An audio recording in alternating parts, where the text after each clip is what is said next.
Assessore Gibelli, le norme approvate oggi in Consiglio segnano un significativo intervento per l'adeguamento e il completamento funzionale dello stadio Tognon di Pordenone. Sì, lei ha parlato correttamente di completamento, io ci ho tenuto a sottolinearlo in aula. Diciamo che questa era un'urgenza vera. Avete letto tutti i giornali e sappiamo che il Pordenone Calcio non potrà più giocare a Udine, che finirà a Trieste questo campionato.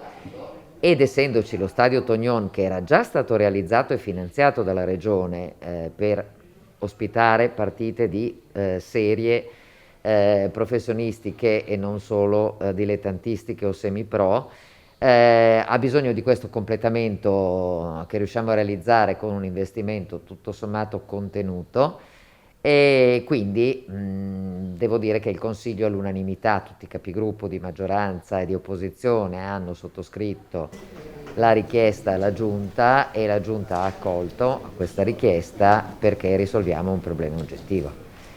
Pordenone Calcio finirà il campionato al Rocco di Trieste e di ciò bisogna ringraziare veramente la città di Trieste, il sindaco, la giunta e la Triestina Calcio e Mauro Milanese, perché hanno fatto un gesto di grande solidarietà sportiva. E poi il prossimo campionato lo giocherà al Tognon di Fontana Fredda.